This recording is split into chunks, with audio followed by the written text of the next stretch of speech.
Do you ever watch any of those true crime documentaries or like Dateline specials on different cults that have developed?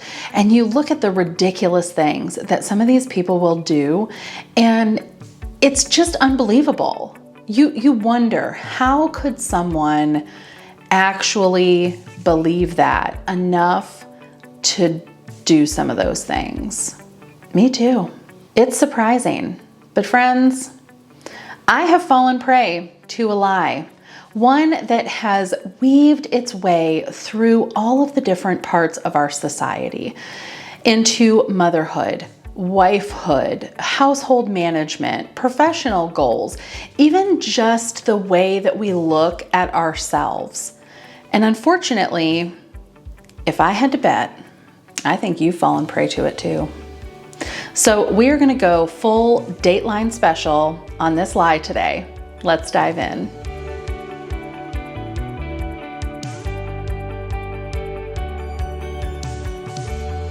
Well, hello friends, I'm Mary Beth with At What Cost, where simple living and deep faith go hand in hand. Fun fact about me, I actually really like true crime documentaries.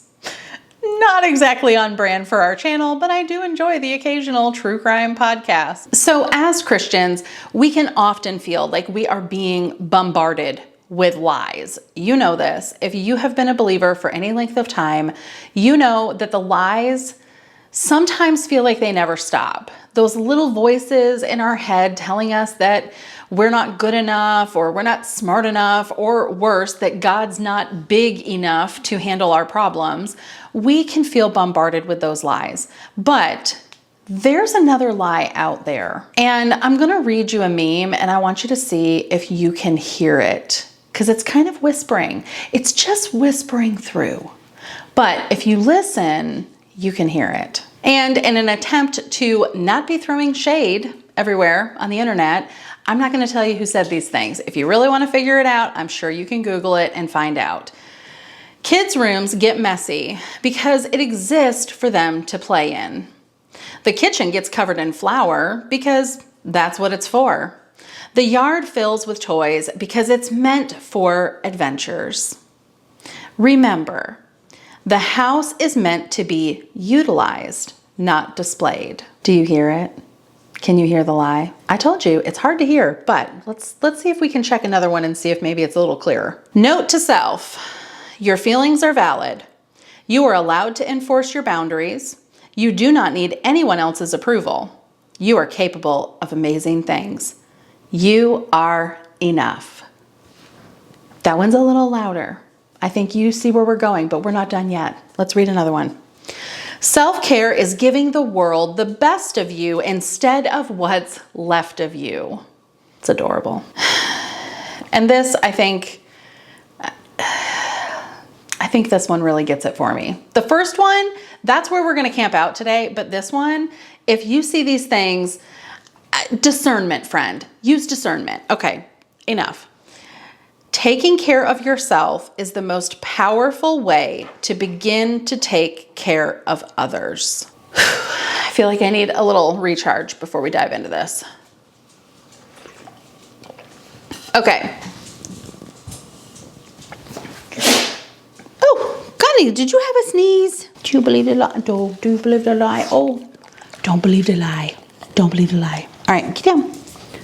You good boy. Now, I realize I got a little sass going on today with this, but it's really, it's because it bothers me. Can you tell it bothers me? Let's think about what this is not saying. Okay, I got to finish the sentence at some point. Okay, so let's go back to this first one and kind of break this down a little bit. Let's think about what this quote is not saying, but that you may still be hearing. Kids' rooms get messy because it exists for them to play in. The kitchen gets covered in flour because that's what it's for. Is it? Is that really what it's for? I don't know. We'll find out. The yard fills with toys because it's meant for adventures. Remember, this is the takeaway. The house is meant to be utilized, not displayed. Have you ever been to a craft fair and you see that sign that you're supposed to hang on your wall that says, "Please excuse the mess. The children are making memories." That stuff grinds my gears, and it's because it is all part of this underlying kind of woven into the fabric of our lives thought that it's okay for us to live in some level of chaos, because that's what a lot of this feels like. I mean, I want you to just make a mental picture in your mind that what this is screaming is that your children's bedrooms are in total disarray. Your kitchen is covered in flour and probably the million bowls of things that it took you to make that sourdough bread that you saw on the internet. Your backyard is covered in toys, and you're supposed to be happy about it. It's almost as if we're supposed to enjoy a messy home because it means that we're living in it. And while at face value, that feels true, we should not be so concerned with outward appearances that we sacrifice meaningful relationships. I think that's what she's trying to get at, but what it really comes out as is condescension for someone who wants to keep a tidy house. We have a deeply ingrained desire to bring order out of chaos. Now, some of us do this better than others. Some of us see order differently than others, and that's okay. But at our core, we are made in the image of God, a God who brings order out of chaos, a God who can look past the superficial things and understand that they have a deeper impact than we can see at first.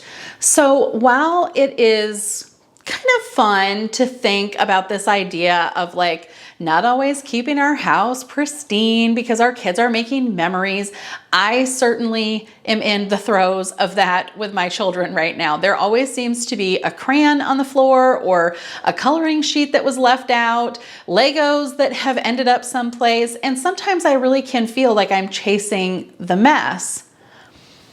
But what happens when I stop chasing it? So much anxiety, depression, anger, feelings of unrest. My kids feel all those things. All those things. The other day, our kitchen was, let's say, a little out of sorts, which, you know, this kind of was a moment where I was like, maybe I'm doing this right. I don't know. I don't often feel like I'm doing it right, but maybe I am. So the other morning, our son comes downstairs. I am still upstairs, probably digging through a laundry basket to get my kids' clothes because I totally skipped out on our Sunday organizing reset for my kids to have clothes. And so our son comes downstairs and he gasps and says, "Mom, someone's been in our house." I have no idea what he's talking about. And like I mentioned, I like true crime documentaries. So you can imagine where my mind went. There is someone in our house. My husband's already left for work. I'm here, like I'm ready to do battle. So I come down the stairs. I'm like, "What are you talking about? What's wrong? What did you see?" "Mom, look at the kitchen. I feel like somebody's been here." I cannot figure out what he's talking about because yes, I left the kitchen in quite a mess the night before. I was tired. I had just had enough. We have some other stuff going on that I don't always share about, and I just left it. I was just done. I just needed to go to bed. And he said, "No, I don't think anyone's in the house right now. I'm just saying, like, did we have somebody over yesterday? Because our house looks like it does after home group." Oh, yeah. Yeah, it kind of did. Did we have home group? Nope, sure didn't. But he was getting at, like, our kitchen is usually fairly tidy, and I had left several things out, which happens often after home group. I think you probably get where I'm going with this. It's one thing to utilize your home, to really have dominion over your home and make it work for you. We don't want to sacrifice our homes being functional for us so that we can ultimately serve and engage and make connection with the people in our homes. I think with this particular meme, the lie that we don't hear explicitly said in this, but it's kind of hinting at, is if your house is too clean, you probably don't love your people enough. Because the opposite of these things would indicate that. So a kid's bedroom that is clean looks like it's never played in. A kitchen that's not covered in flour looks like you never make wholesome meals for your family. And a backyard that's not filled with toys looks like your children never experience adventure and wonder. And I think we all know that that's just not true. But how does that play into some of these other memes? Specifically, this idea of you are capable of doing amazing things. You are enough. You do not need anyone else's approval. You're allowed to enforce your boundaries. Your feelings are valid. At the surface, many of these things are true. I believe strongly in boundaries. I think boundaries, good, healthy boundaries, are essential in the Christian life. So are giving some validity to our feelings and the feelings of others. When we recognize what we are actually feeling, we're in a far better place to distinguish whether or not those feelings are actually true and justified. We talked about something in our Sunday school class last week that hit me hard, and I think that's where some of my further distaste for little motivational memes like this came from, because let me tell you, friends, it runs pretty deep. Our Sunday school teacher said something very simple, but it had a profound impact on me. He said, our natural response is probably not the best one. What we want is a supernatural response.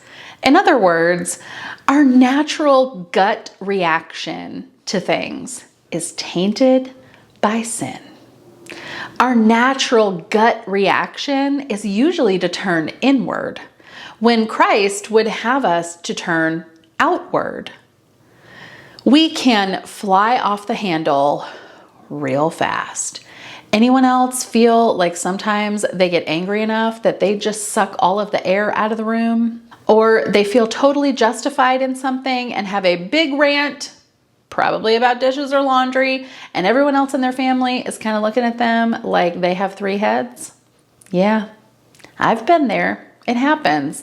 It's our natural response. In the Christian life, we are not looking to stay with our natural response. Our natural response is typically not to be slow to anger, quick to forgive. That's a supernatural response that we want to be striving for, which means this little bit at the end here that says, you are capable of amazing things. I am not capable of anything apart from Christ, let alone being amazing. You know what would be amazing? If I could be slow to anger. And guess what? You're not enough to get there. Neither am I. I can't get there on my own. I have to be thoroughly anchored to Christ in order to get to those supernatural responses. The core at this motivational meme is really more about being self-centered instead of being God-centered. And it really carries through with a lot of these other ones too. This one of self-care is giving the world the best of you instead of what's left of you. I can get on board with that in the right perspective. At the end of my days, I want to be totally wrung out of myself. I want to be so full of Christ that there's nothing left of me, and the only thing that I have left to give is Him, which is a little counterintuitive to what this is saying. The best of me is Him, It's the way that I have been created in His image, the way that He has given me a heart of flesh and not a heart of stone, so that I can go and share the good news with others. That's the best part of me. I want to give the world the best part of me. And what's left, I want to give to Him, which really takes this last one just in a different direction than the world would have us go with it. Taking care of yourself is the most powerful way to begin taking care of others. Really? Is that really true? I get what they're saying here. You really can't pour from an empty cup. I have said that many times on this channel. I am a firm believer in it. The problem is that filling my cup never comes from these superficial ideas about self-care. Taking care of myself really looks very different from what the world would have you believe about self-care and your ability to help others. Now, a couple of videos back, I mentioned we are going to be getting into some more fall and Christmas kind of content where we talk about keeping the right perspective. So here it is right now from the get-go. You are going to have a lot of things over the next several months that pull your attention to these kinds of ideas, that your house has to be super pretty, or it has to be super messy, or you're giving the wrong impression, that you have to take care of yourself, that you have to set up boundaries that allow you to take care of yourself, which can be really frustrating when it comes to family and friends and people who just kind of rub you the wrong way. And while I certainly don't advocate for having loose boundaries that put you into dangerous situations, I think that's ridiculous too. We're right back being those people who end up in a cult doing ridiculous things because we did not have boundaries or support systems that we engage with regularly. But during this time, we're going to be faced with choices. Do we make choices to give to others, to fellowship with others, to put others first? And how do we find true restoration for ourselves? For me, what that looks like really is in the heat of all of the fellowship and giving seasons and gathering seasons and all of those seasons, at the heart of filling my cup is spending time in God's Word, continually anchoring myself to Him and remembering that nothing can ever loosen that anchor. So as you enter into this season where you may be faced with difficult decisions, it may feel overwhelming.